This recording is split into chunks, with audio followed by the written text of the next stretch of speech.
For nearly 20 years, David Mercer built Mercer Manufacturing from nothing. No investors, no wealthy parents, no shortcuts, just long days, sleepless nights, and a relentless belief that hard work would eventually pay off. And it did. By 52, David owned one of the most respected manufacturing companies in the state. 200 employees, multi-million-dollar contracts, a reputation for integrity. David considered the company his fourth child. So when he began stepping back from day-to-day operations, he entrusted the business to the people he believed were his most loyal executives: Chief Operating Officer Greg Harmon, Chief Financial Officer Linda Shaw, and Vice President of Operations Mark Ellis. They had been with him for years. He trusted them completely. Unfortunately, trust can be dangerous when placed in the wrong hands. The first warning came from Sarah, David's executive assistant. She had worked beside him for 15 years. One afternoon, she knocked on his office door. "David, something feels off." David barely looked up from his paperwork. "What do you mean?" She hesitated. "Greg and Linda keep holding meetings without you." David laughed. "That's called delegation." Sarah nodded but didn't look convinced. Still, David dismissed her concerns. After all, Greg had become like family. The second warning came from his son Ethan. Unlike David, Ethan wasn't involved in management. That allowed him to notice things others missed. "Dad, every time I visit the office, people stop talking when I walk into a room." David smiled. "You're imagining things." "Maybe." But Ethan didn't sound convinced. Months passed. The company continued growing. Profits looked strong. The executives praised David constantly. They told him how visionary he was, how indispensable he remained, how much everyone appreciated him. David enjoyed hearing it. Who wouldn't? What he didn't realize was that the praise was camouflage. Behind the scenes, Greg and his allies were quietly positioning themselves for a takeover. Contracts were being moved. Board members were being influenced. Voting structures were being altered. All legally, all strategically, and all without David paying attention. Then came the third warning, the most important one. It came from Robert Jenkins, David's oldest friend, the man who had helped him start the company decades earlier. Over lunch, Robert leaned forward. "David."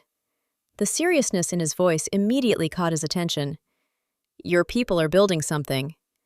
David frowned. "What people?" "Your executives." David laughed. "They run the company." Robert didn't smile. "They're preparing to own it." The words hung heavily between them.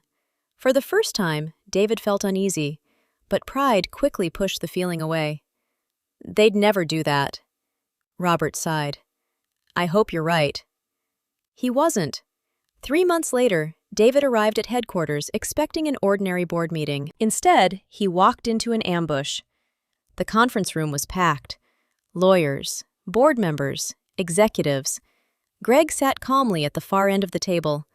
Linda avoided eye contact. Mark looked almost guilty. Almost. David took his seat. "What's this about?" The company attorney cleared his throat, then began explaining.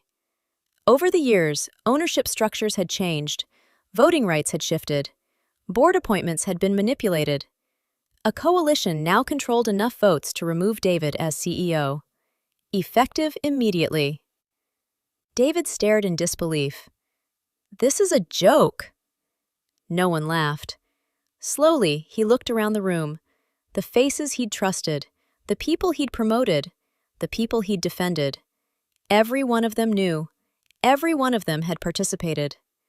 Greg finally spoke. "It's just business." David felt something inside him break. Not because he was losing the company, but because he finally understood. The people sounding alarm bells had never wanted anything from him. They were trying to protect him. The people constantly praising him had wanted everything, and he had handed them the keys. 6 months later, David sat on the porch of his home, overlooking a lake. The company was gone. The title was gone. The office was gone. But something else had returned. Perspective. Sarah still called. Ethan still visited every week. Robert still showed up every Friday for lunch. The people who truly cared had never left. One evening, Ethan asked the question David had been avoiding. "Do you regret it?" David stared across the water, then nodded. "Not losing the company." Ethan looked surprised. David smiled sadly. "I regret ignoring the people who loved me and listening to the people who needed me." The distinction had cost him everything, or almost everything, because while the company had been taken away, the wisdom gained from losing it could never be stolen. And for the first time in years, David understood which things were truly worth protecting. If you enjoyed this story, please subscribe to our channel. Thank you.